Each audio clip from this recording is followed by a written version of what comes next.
What's up, everybody? This is Rojo Loco Radio. We broadcasting live from sunny South Dallas at W3RadioTV.com. Thank you guys for tuning in. We have a great show lined up today. Y'all stay in your seats. Don't change that channel. And we'll be back in a minute.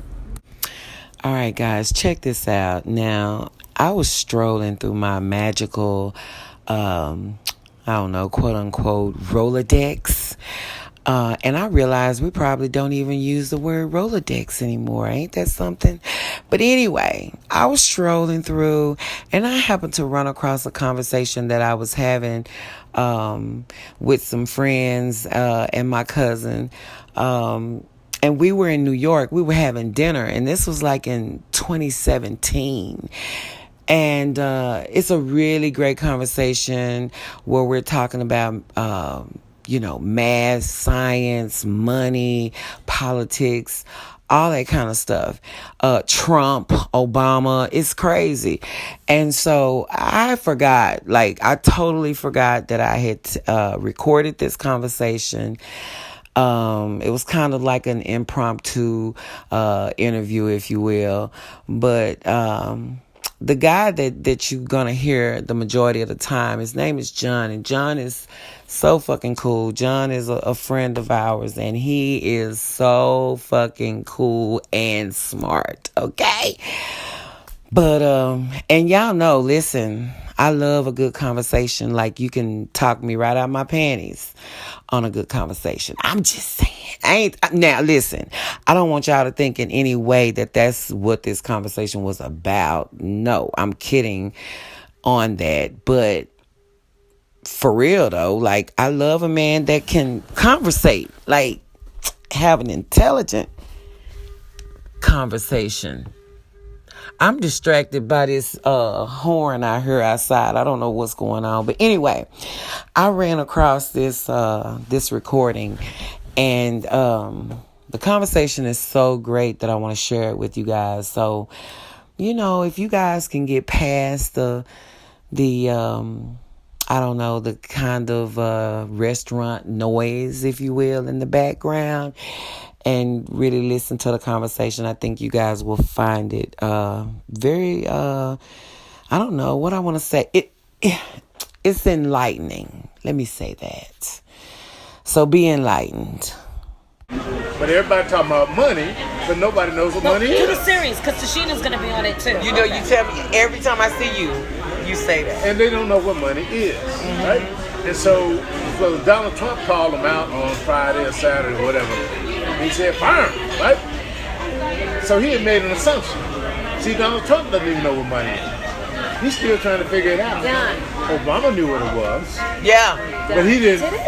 He did nothing with it. And so what I've done is I've put together over the last 5 years the whole idea. The whole idea. From skunk to punk. Yeah. Right? I remember you telling me that. Well, what I'm saying is it's done now. So I have a company on Wall Street. Yeah. Okay. I have partners. I just said thank you. I didn't want to disturb you. And we're in the market. Right.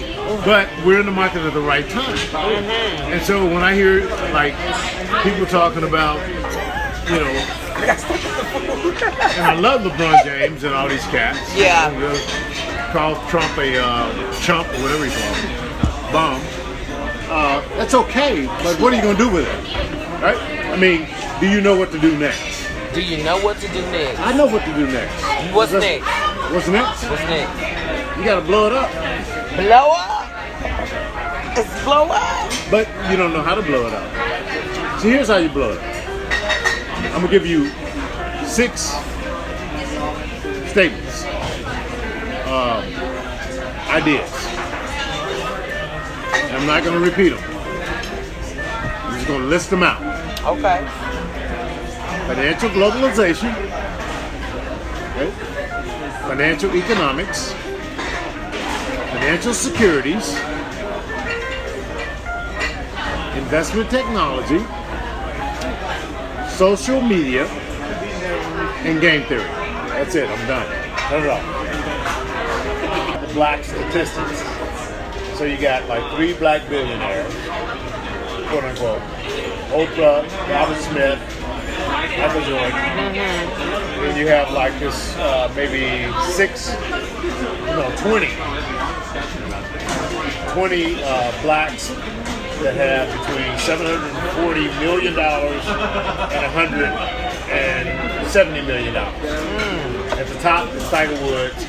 $170 million is Serena Williams. Okay. That's fake money now. It's called wealth. Yeah. So it's not really money. It's an idea about money. As is everybody else too. Now, of all that shit, there's like 270 trillion of it in the world. So the idea I have is to get rid of it. And then what? Everybody start the same way. Now the idea is, how do you get rid of it? Right? How do you get rid of it? the value? And how do you change people's minds? You have to change your mind. When people go to Puerto Rico right now, right? I don't care how rich you are, how rich you think you are, or how poor you think you are. You ain't got no lights. You ain't got no motherfucking water. Everybody's equal, right? Everybody's equal. Okay. Yep. Same thing in Venezuela. Yeah. Okay.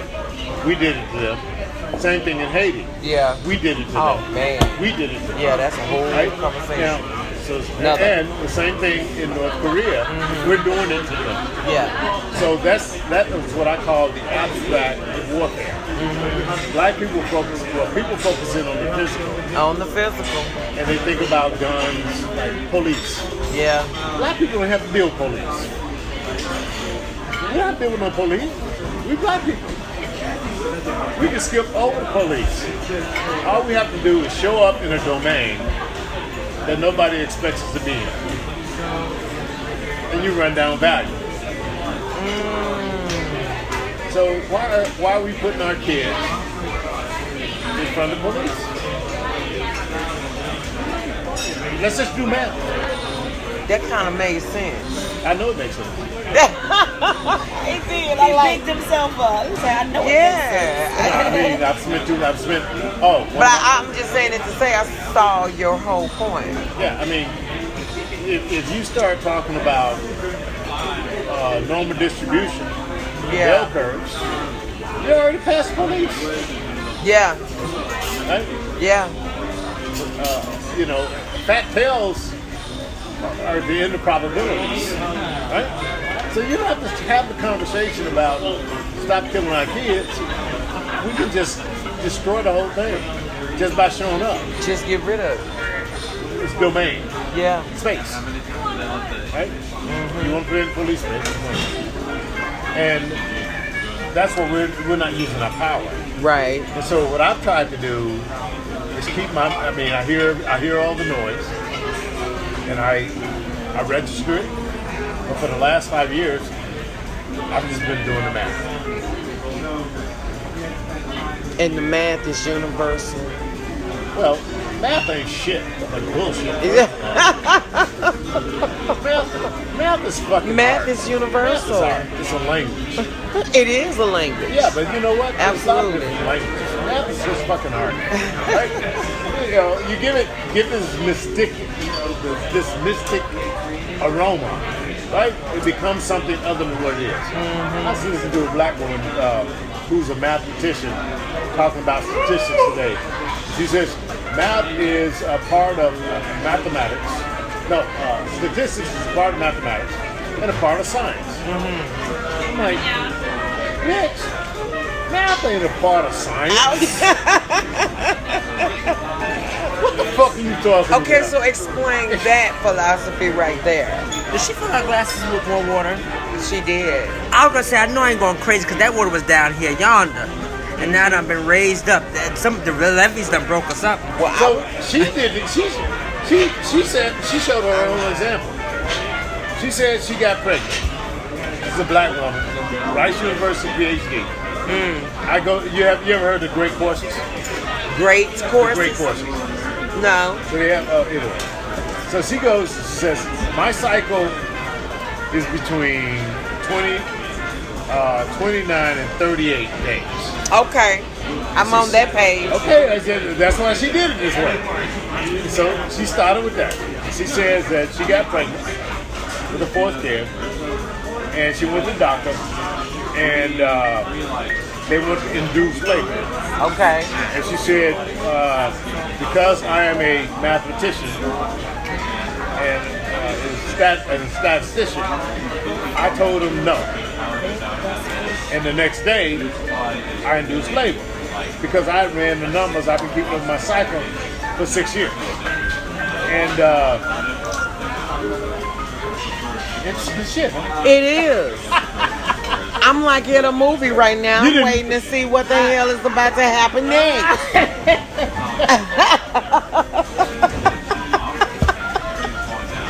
Yeah. It may be a black swan. Well, damn. Don't forget to support me by purchasing Ramblings or Ramblings 2.0. There is about to be another twist added to, the Ramblings franchise, can I say. Yeah, something new on the horizon. Working on a project. Want to shout out Anaya Day. And it may be even more people participating in this new project that I'm venturing in. But I promise you, I'm very, very, very excited about it.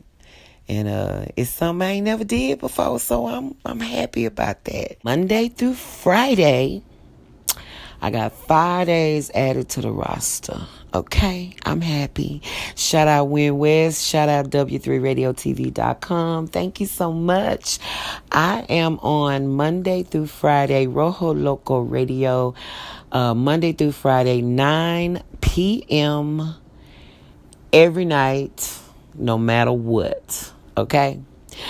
Also, I'm regular time on Saturday, 3 to 5 p.m. Of course, guys, this is CP time. Of course, not going to go over with you again what CP time is. If you don't know, then damn, don't even worry about it. Just put your radio on W3RadioTV.com and just play that shit all day Saturday. You know what I'm saying? You can get up, I say, around about, just put it on at 3 o'clock. Start at 3. And then the rest of the evening, just enjoy what you hear. And I'll pop up somewhere in there.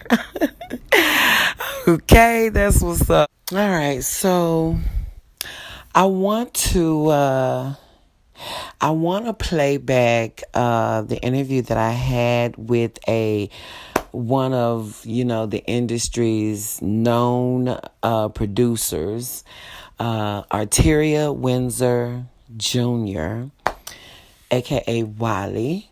He's worked with some amazing people in the industry, and I'm talking like Karen White, Donna Allen. Of course, you guys, I've interviewed Karen White. I interviewed Donna Allen recently. He's worked with, oh my God, Rusty Allen, who was the guitarist for Bobby Womack. I mean, the list goes on and on. But why not? Let's play back Auteria Windsor Jr.'s interview, and you guys already know when I do these reruns, I do them for you because maybe you missed it. You know what I'm saying? And a lot of times I realize that the younger generation probably don't even know these people, but these are people that you need to know, like, for real. They are legendary people.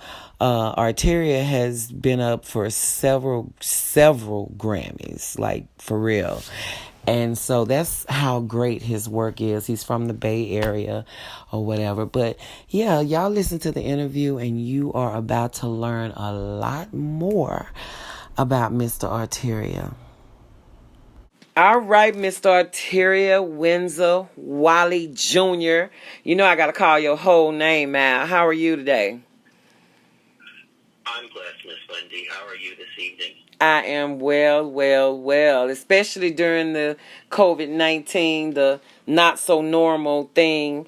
I've got to say I'm doing pretty good.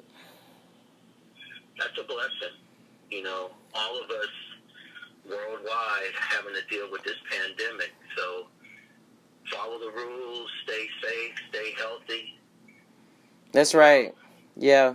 Do what's right so that we cannot pass this on to others. But there are a lot of people out there that don't care, and they're just living recklessly, and we're seeing, unfortunately, the results of Yeah. their behavior.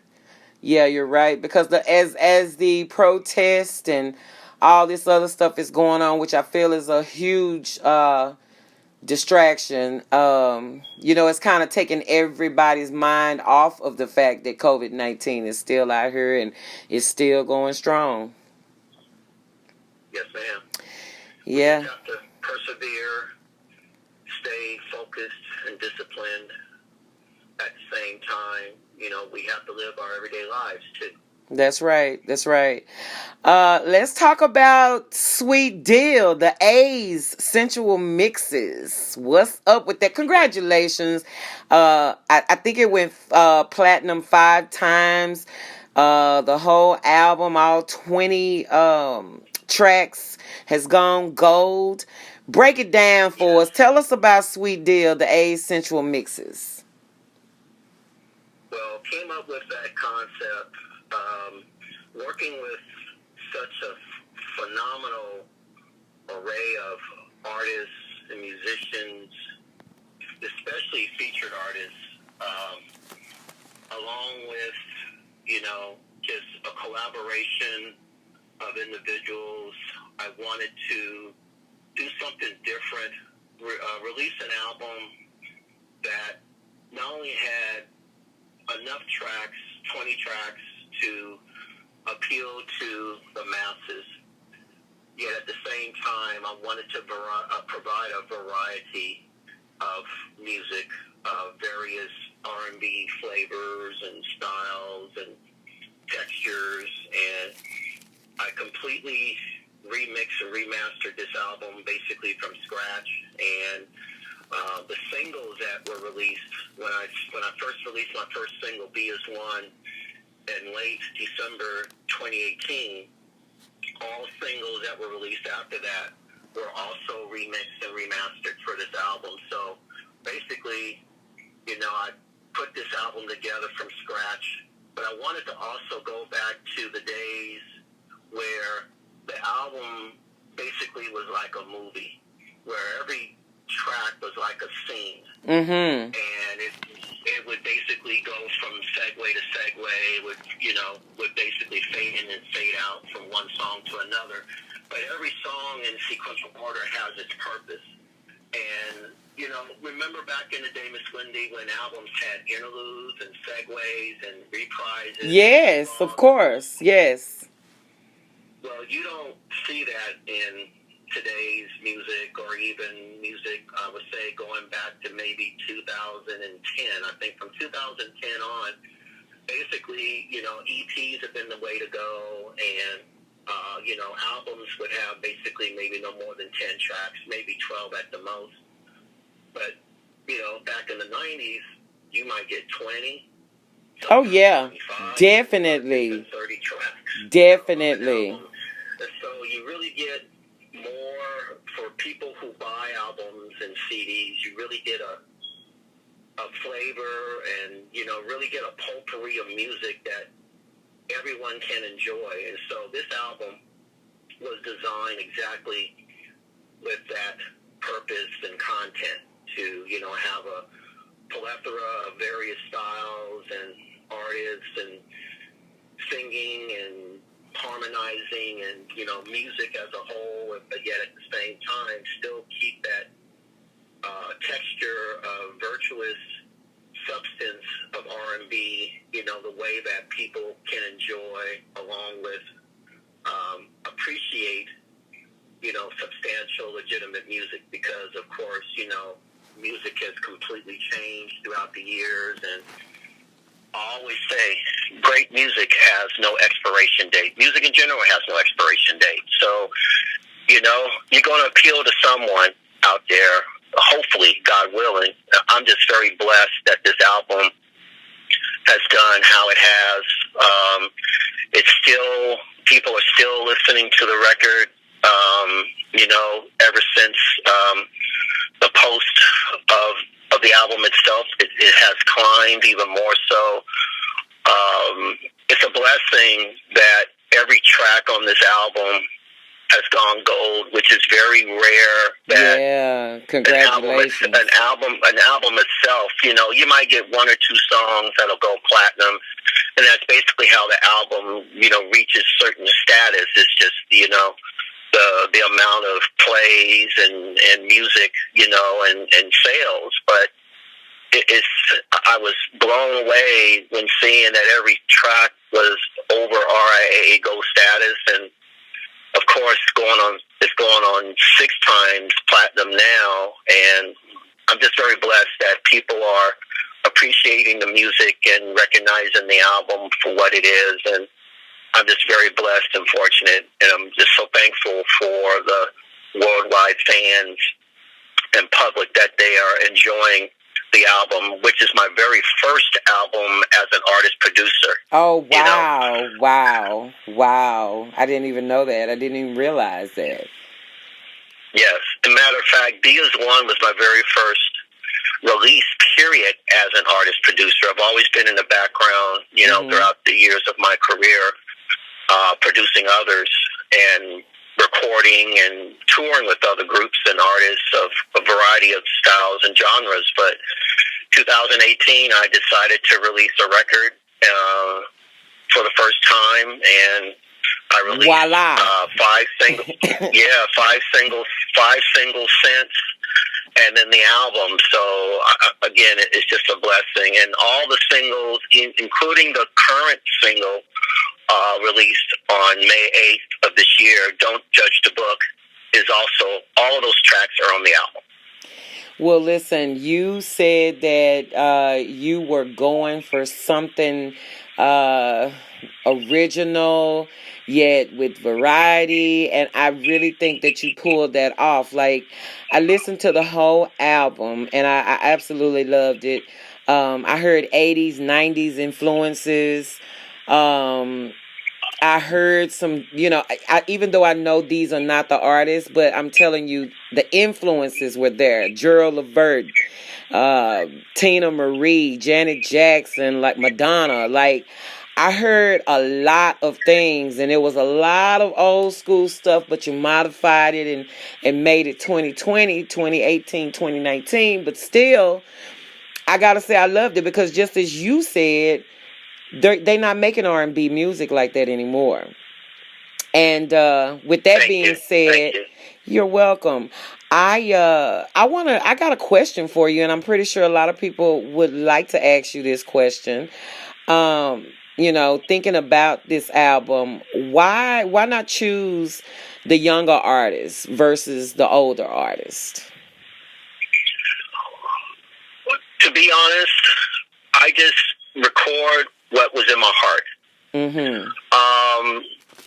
The album, like you mentioned, the album has a variety of, there's late 80s, there's 90s, there's even a track that is basically 2000, even 2018, 2019, Special Love.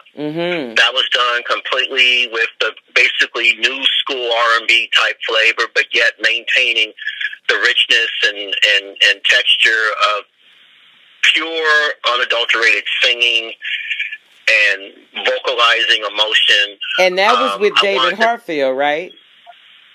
That is correct. Yeah. David Hartfield and the Hartfield brothers. Yes, definitely. I wanted that old school gospel type flavor, but incorporated music that's basically, you know, you can say younger generation music or young music, young R&B music. Incorporated both elements for that track. And so, you know, you have a track that appeals to the younger crowd. So I wanted to take the album and go through the generation gap, you know, of satisfying those that love music in the late 80s, in the 90s, in the early 2000s, and then, of course, up into present. So that was the whole purpose of the A Central Mixes. It's a concept album, basically, and I wanted to just bring back the richness and textures of how music used to be and where it can be today and where it is today from an R&B standpoint of how people recognize the music, not just in the United States but worldwide, because R&B is so huge overseas. It's unreal. Oh my God, it's crazy. Well, again, a lot of American artists will have more success overseas than they will in the States. Yeah, and that's always been strange to me. That's always been strange. I mean, I guess that as an artist, if you are an artist, I guess you would be ecstatic with that. But at the same time, it's just like, you know, you would really love to have that support from your own country versus having it from somewhere else and then coming back to your own country and then they embrace it only because it was embraced abroad. So you're right about that. And that's basically how it's always been with R&B, Miss Wendy, throughout the years. And that's only because of how the more electronic R&B, the auto-tuning, the melodyning, you know, taking vocals and applying vocoder type sounds to it, you know, making the vocals too artificial, too perfect. Yeah. You know, because in our technology today, you can take a vocals and you can literally take note for note and pitch it at exactly A440. So basically, the person is singing absolute 100% perfect pitch, which is impossible. But what I wanted to do with this record is I wanted to include artists who uses their raw talent and the raw ability to sing from the heart, sing from the soul, sing from the very inner guts of their inner spirit. And this album has 0% auto-tuning. There's none of that on this album. Yeah. It's just pure musicianship, pure musician ability. Yes. Okay, this is what this album is all about. And the performances on this album is absolutely astonishing. I mean, it's just these artists, wow, from the leads to the background vocals, I mean, they just really sung their hearts out. And you can feel the emotion and feel the energy for every word that is being sung, the notes. I mean, you can just hear the excitement, but you can hear the emotion and you know, just it can bring you to tears. It can bring you to joy. Yeah. It has that array. Absolutely. It has that array like a roller coaster ride. You know, you can go from one extreme of emotion to another. Absolutely. And it also makes you think about, you know, back in the day, if that's the song that has that particular feel, it's making you reminiscent. It's making you go back and think about things of the past. So you definitely did your thing on this album. What you set out to do, you absolutely did it, and congratulations on that. I want to ask you, thank you so much. How do you approach the sensitive task of discussing changes and rearrangements with the artists? You know, it's always been a trust issue. A trust. Yeah. You have to have that inner trust between artist and producer. And when an artist trusts the producer in providing the very best product that person can have, they're putting all the responsibility and hands it to that producer to provide the best product that's going to be the brand, that's going to be the trademark, the signature, the landscape for that artist. And when you put your heart and soul into everything you do, at the end of the day, it comes out that way. You know, I mean, you're not shortchanging every step from the beginning to its very end. You know, you're taking every step meticulously, and you're making sure that when you go from one step to another, you finish that step before going to the next. You're not cutting something off just to get to the next phase and so on and so on. Rushing. Because then you're leaving out, you're rushing. You're leaving out elements that needs to be there, that's supposed to be but you feel, oh yeah, we can get by with that and keep moving. No, you can't do that. A product, when people listen to your music, they will know how much effort and time and blood, sweat, and tears that you put into it to have a product of this magnitude. And on top of that, letting everyone know this is who you are, this is how you carry yourself, not just musically, but just in everyday life. Yeah. That you take this level of time and commitment to create music of such emotion and magnitude, then basically you're living your life, and how you live everyday life, you're living it the same way, because this is how you approach, the creation and the creativity of the music itself. And with the risk of you repeating yourself, I want to ask you, what is the one thing every song must have for it to be solid? I would always say it's finding the blueprint. Yeah. When you have that blueprint, you can take that blueprint and you can make a multitude of architects and designs and creations, and you can alter that architect, you can alter that blueprint however you want. But for me, it's relaying, having a message behind the song, having something that anyone can relate to at any given time. Mm-hmm. Whether if it's a one and only love, whether it's a special love, whether it's an overnight sensation, or a B is one, or tell me all about it. I mean, every song a person can relate to in their everyday lives. And regardless of the flavor and the style of the R&B, when you listen to the words, you can really, it manifests itself and transcends a person's soul and mind and emotion to where they can relate and understand, oh my God, I can relate to this. I mean, I'm hearing this, and it's taking them back to a time in their lives where they can reminisce on, wow, I remember that. Yeah. And so, that's basically how I did this. Like I said, it's just like a movie, watching a movie. You're watching it from beginning to end. It tells a story. And yes, the album tells a complete story. That's why you have the epilogues and the reprises, because basically they're just a symbol of the last stage. Okay, you've heard all of this. Now you're listening to the very end of the album. You're listening to the final result of the movie. It's like looking at the credits. You're looking at the credits as it's scrolling down. That's basically how the album is designed at the very end. Yeah. Well, I think with music, it's intentional. I think that all music should tell a story. I think that if it's not telling a story, then it's basically probably not music. You know what I mean? It's like telling a story without being able to give details, Yes, ma'am. So, yes, ma'am. Auteria, Right. I mean, you are very meticulous at what you do. You that guy that you're not gonna stop until it's perfect. So, what would you say your working style is? Wow.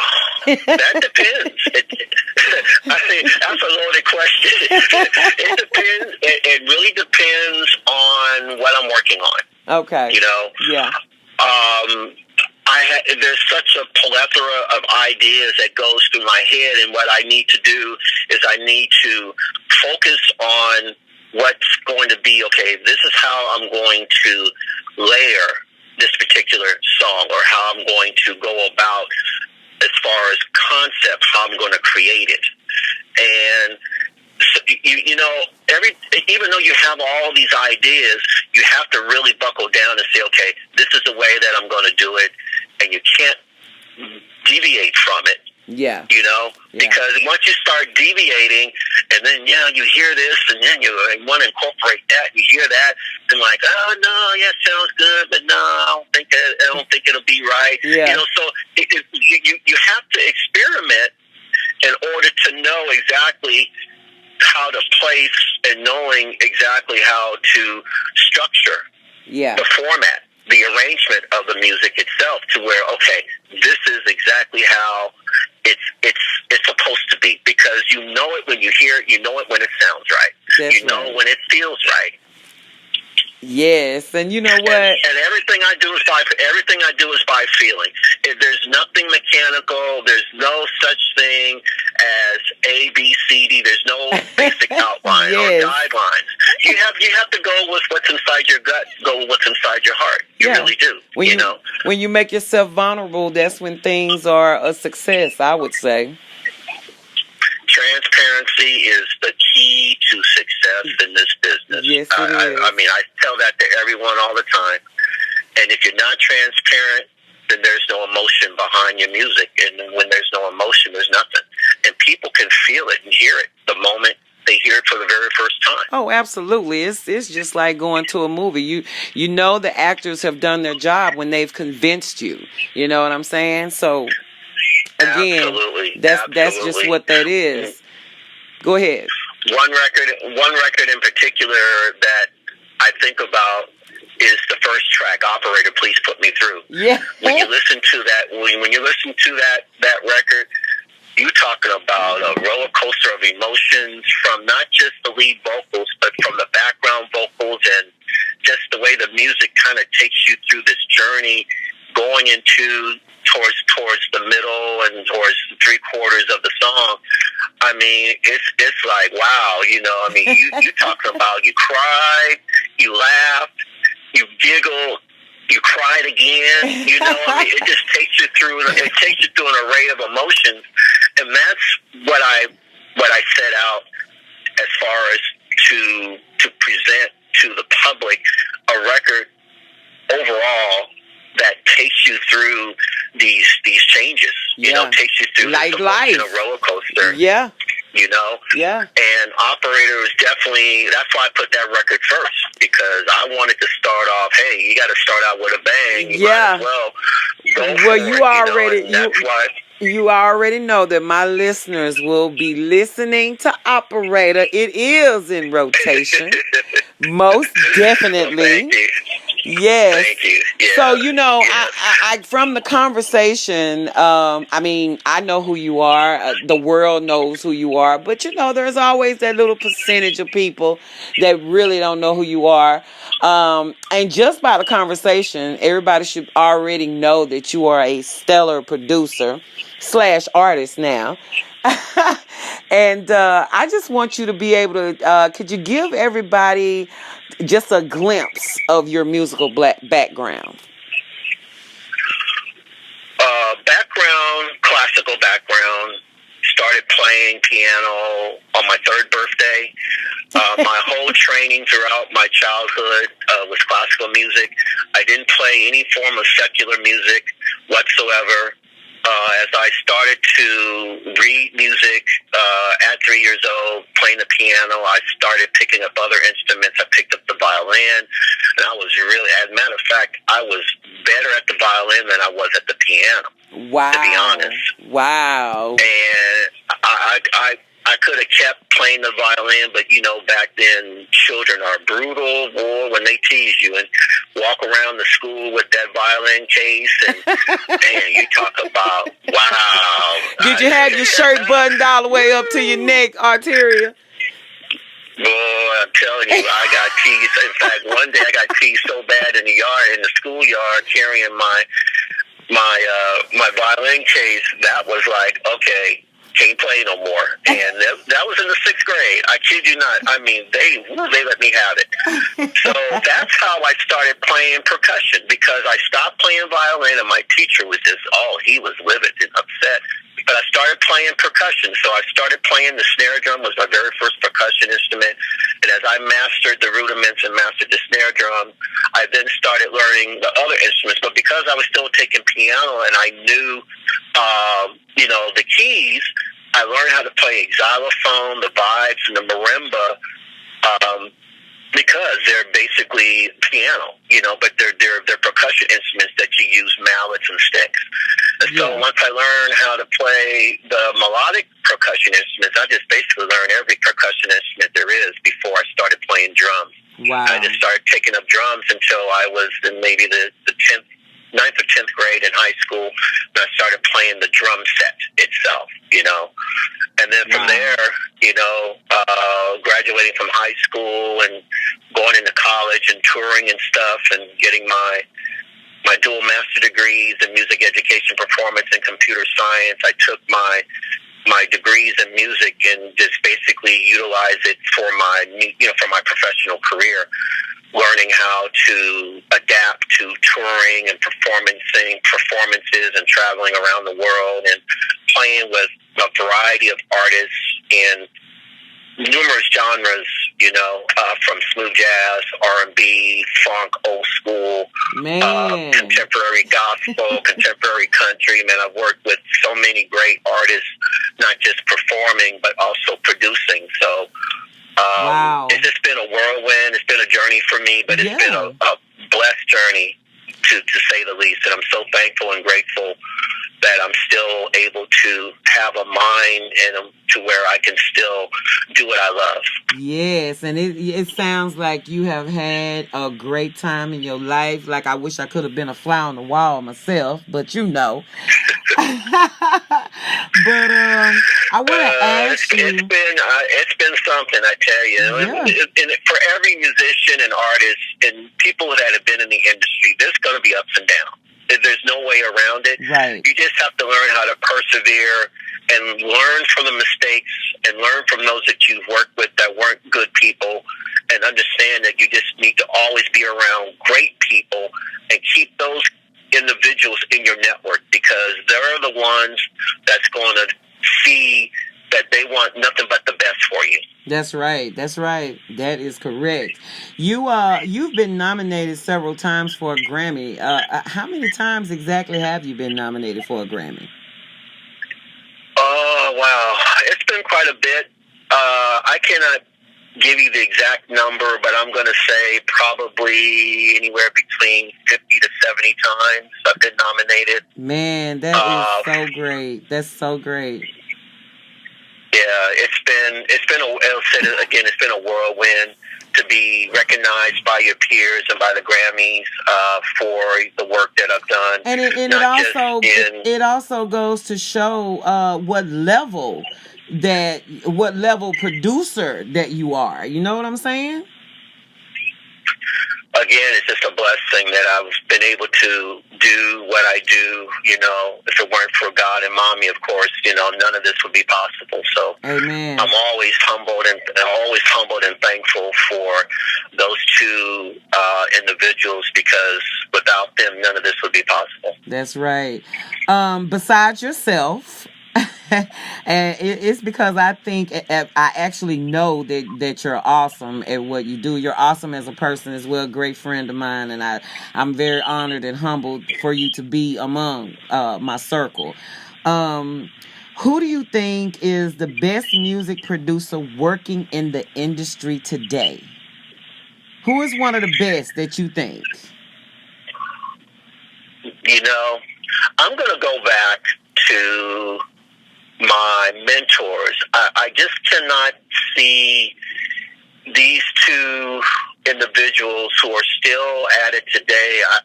It's just hard for me to fathom. And there are nothing but phenomenal, astute producers out there, not just in R&B, but in just about every genre there is. Okay, but there's something about these two individuals who are like, I still look at them as the creme de la creme producers, and those two individuals are Quincy Jones and David Foster. All right. Those are my two right there in a nutshell.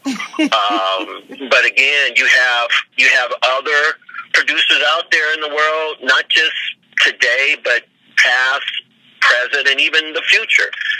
That from the future producers, they're going to be phenomenal producers in their own right. Okay, but there's something about those two when you're able to produce in more than one genre, that's how I wanted to basically landscape my life the same way. Not just produce in one genre, but to be able to produce in a multitude of however many genres you want. That's right. And that's how I train. That's how I train myself. So I just don't be qualified in just one. I'm qualified in numerous genres. Whichever genre that I produce, I'm qualified for. So it's called not being I take that. It's called not being a one-trick pony. Not being a one. Yes, that's not. You're right. That's being a one-trick pony when you're only producing in one genre. Arena. Yeah. And you cannot do anything outside of that. But so when you run out of ideas and you run out of concepts within that one arena, basically you've done all you can do. Yeah. And then what's left? Yeah. You know, and then you fade into the sunset, and you don't have the ability to transcend and expand your career into other areas because you did not you focus so much on one area, one aspect that you completely overlooked. But there's other genres that I could be working in or I could be doing, you know, not just producing, but also performing. So that's what happens when you hear of someone and you don't hear about them anymore. You're right. A couple more questions for you. I know that I've taken up a bit of your time, but I want to ask this is great, Miss Wendy. We can go as long as necessary. Are you affiliated with a label? And do you have connections with publishing, A&Rs, TV, film, radio companies?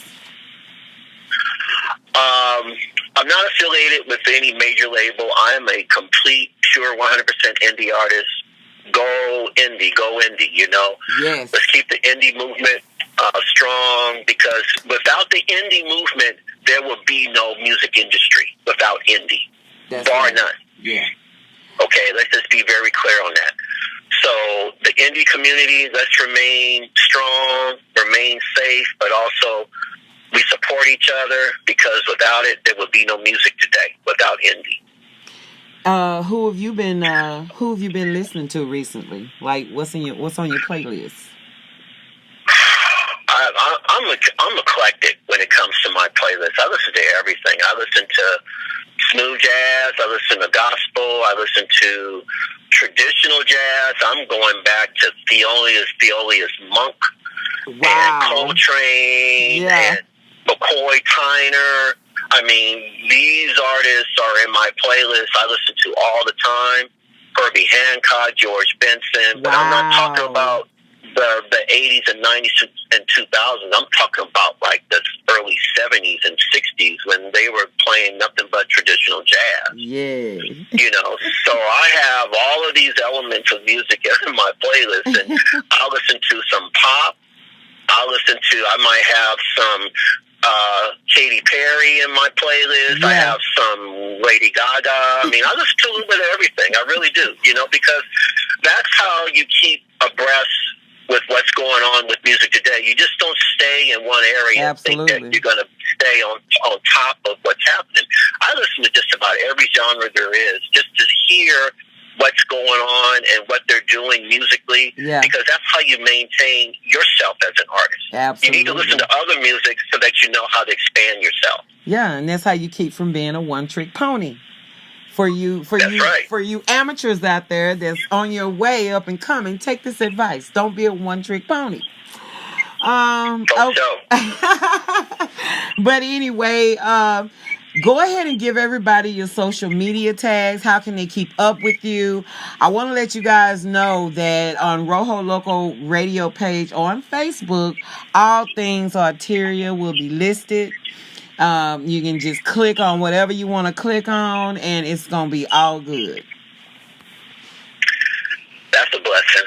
I can definitely give you all my social media, give you my information. Yeah. I'm on Facebook, Instagram, and Twitter, as well as LinkedIn. On Facebook, you look me up as Auteria Wally Windsor Jr. You can also type in Metronome Man, which is my nickname, on my Facebook. You can also get my business page of Auteria W. Windsor Jr., which is my Facebook business page. You can look up, matter of fact, you can just search for Auteria, and chances are my name will come up first. It's the only name of its kind in the whole Facebook universe. That's right. That's right. Okay. And guys, this man. So it's easy to find me on Facebook. This man is absolutely phenomenal. He is legendary status. If you don't know who he is, again, all you got to do is Google the man and you will definitely know who he is. Definitely. So, Auteria, again, congratulations on Sweet Deal, the A's Sensual Mixes, which went platinum 5 times. Every track, all 20 tracks on the whole album, has gone gold. And so, I mean, it ain't even like, what the hell else can come behind that? I don't know. It's all in God's hands. He provides me the wisdom and the courage and the mindset to set me down the path. And once I hear it, that's what I do. But let me finish giving you the rest of the social media. So I gave you Facebook. Oh, I'm sorry. Go ahead. No, it's okay. It's okay. Instagram. The tag is sensual _music_gentleman. SENSUAL_music MUSIC_gentleman. That's on IG. But you also can look me up as Auteria Wally Windsor Jr. as well. Basically, you're going to find that everywhere. Matter of fact, the name is trademarked. So I have trademarked and copyrighted my own name. So there's no way no one can copy it. They can't mimic it. They can't take it because it is legally trademarked. So you can also find me on Twitter. Twitter is at Sweet Deal Music. & Sweet Deal Music. It's all one string. SWEETDEAL Music. All one string. That's on Twitter. And on LinkedIn, you can also find me as Auteria Wally Windsor Jr. again on LinkedIn. Now you already know that these people are gonna hit me up as soon as they see the photo of Auteria Windsor. You know what they gonna ask me? Oh, Wendy, who is that? Is he married? Honest? Listen, what do I say? What do I say?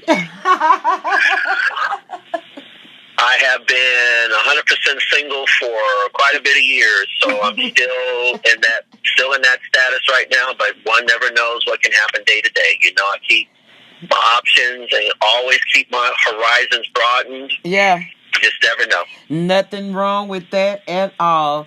Auteria, thank you so much. I really do appreciate it. I appreciate you letting me take these minutes out of your life today. I think, actually, Miss Wendy, I want to commend you on the phenomenal job you have done ever since I've known you, going back to 2016 and where you are now and how you have captivated the internet radio scene. You have truly transcended your abilities to become the radio presenter that you are today. I'm so proud of what you've done and what you've accomplished and what you're still doing, and you're manifesting yourself even more so today. You're definitely taking it to a whole different level, and I'm just really, really proud of what you're doing. And I just want to commend you and everyone there at the radio station. Continued success. And as always, I wish you nothing but love, peace, and happiness. Thank you so much, Auteria. And we wish you nothing but love, peace, and happiness. And we are also big supporters of your music. And I'm probably about to play the whole damn album. So I don't know. Well, you have to let me know which the songs that you want to play. As I said, I give you that, to let me know what you want to play. Of course, I will send you everything you need. Yes, sir. That goes without saying. Well, thank you so much, Auteria, and we will be talking again. We're going to keep up with you Absolutely. I look forward to the next time. I look forward to every time I chop it with you, because it's always a pleasure and a privilege, but it's a thrill at the same time. Yeah, you guys don't know. This is like my third time talking to Auteria. So if you've been keeping up with Rojo Loco, then you already know that. All right. That's the truth. That's 100. Yeah, so good night, Auteria Windsor Jr. And again, congratulations on that beautiful album that you did. We appreciate you, and you're definitely legendary status. And that's just, man, it's just not enough words to convey. But enjoy your night. Miss Wendy, I thank you. You too. You enjoy yourself. Stay safe, sound secure, strong, and healthy throughout this global pandemic, And what I'm going to do for you, I'm going to send you the entire album, digital content. It'll have everything you need. I mean, every nook and cranny that you would get on a vinyl, a 33 1/3 vinyl. You're going to get all of that content in digital. I'm going to send that to you. So you will have a copy of the album for yourself. This is my way of thanking you and thanking the radio station for honoring me the privilege to be interviewed in this phenomenal forum. So I thank you so much. You are so welcome.